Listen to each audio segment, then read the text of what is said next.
Hello guys, and welcome to this Puppet Wrap tutorial. Here you see an example of what you can achieve with Puppet Wrap in After Effects. Here I am cropping myself. There's three images. The first one is me flying, and the second one is punching, and the third one is background. It's better to have your background separated on the separate photos, so you don't have to crop your subject pixel perfect, and you have some additional background image to spare when you bend or warp using a Puppet Wrap tool. Here, as you can see, I am finishing cropping, and these two pictures of mine with the background is already separated. Here I am adding a little bit more detail like shadow and other stuff, and also I am aligning different photos so each of them is aligned perfectly and not appear jumping. Or actually this is just a minor problem. You don't have to do that after you crop your subject, but I like perfect.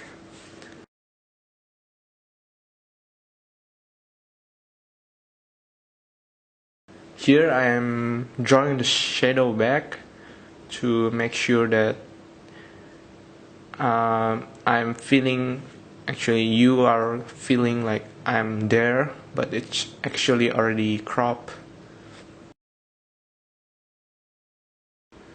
So adjusting a few different color and all that stuff. Just save your file as PSD and just drop your PSD into your After Effects and accept as composition with editable layers and start using Puppet Wrap.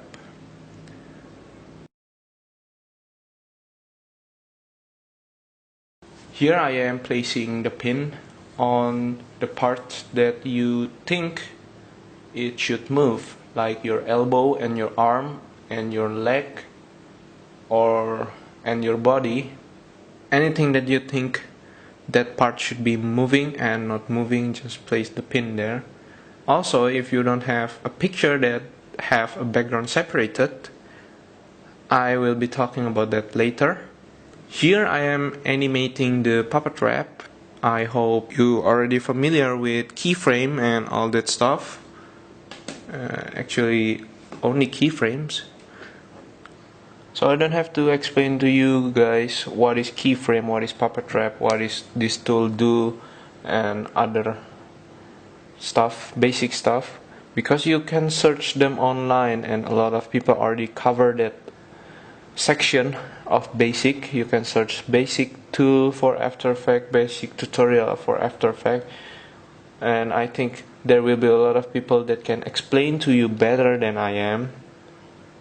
So let's talk a bit more of what's going on here. I am placing position and rotation to animate my body. It feels like I'm blown by the force of the punch, and checking the animation. I think it looks good. And here, in case you want to know how I made the circle, I'm creating a square solid and adding round mask, and then duplicate the mask, change to subtract, and play with the expansion and the feather. You can get a nice glow and orb like shockwave. So this is a new method for my tutorial. I am adding a voice under my video. I record the video before and adding the voice after, and I find this very difficult to match the pace of the video because the video is 3 times faster than the real time. I think if I make a real time, it will take around 30 minutes or maybe an hour. So I am making this tutorial under 15 minutes. I think it's 12 minutes, because I don't want to get you guys bored. So just adjusting the final check and placing the position and the scale, animate the circle, and you're done.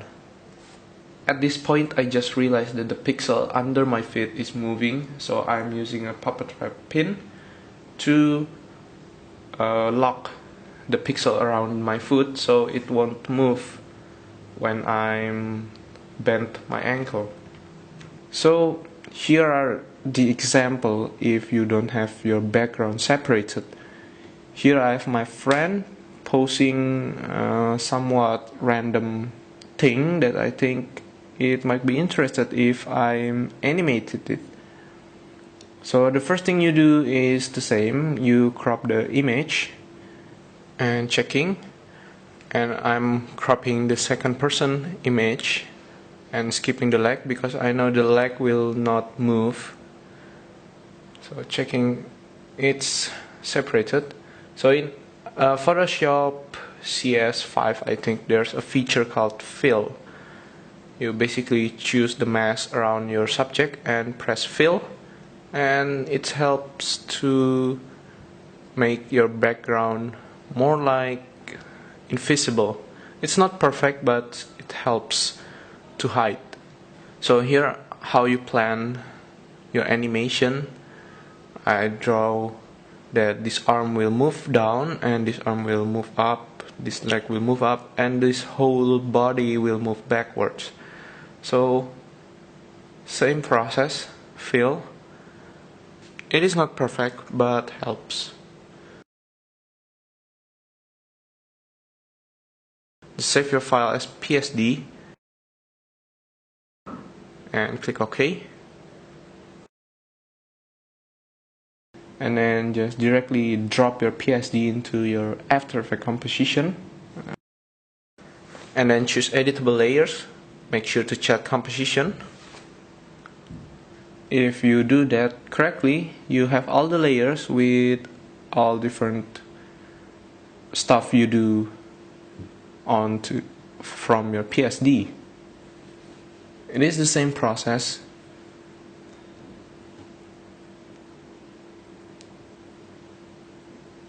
Just pin your Puppet Wrap there and pin on there, and just like I mentioned before, just place the pin where you want to move. And as you can see, Puppet Wrap can distort almost any picture you want if you crop it properly. And let's animate. Go to the Puppet Mesh and Deform, and as you can see, there's a lot of keyframe representing each pin. I hope you know how to animate in After Effects. If not, just move your pin, and After Effects is automatically adding keyframes. And so move there. And I already made a couple of keyframes at the back. Let's see, I am moving the keyframe to the end time, where you can set how much or how long the duration of your animation will be. I'm placing it 4 seconds. I think it's a little slow, but yeah, I just want to give you an example of this super slow-mo effect using a Puppet Wrap. So checking the pin, moving and correcting the animation, and let's see, we have a pretty good animation here.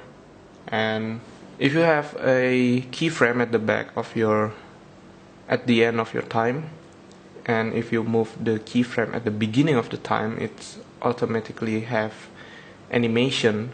The After Effects will calculate that. So the same process I'm gonna use on the second person. Just place the pin at the middle and at the head.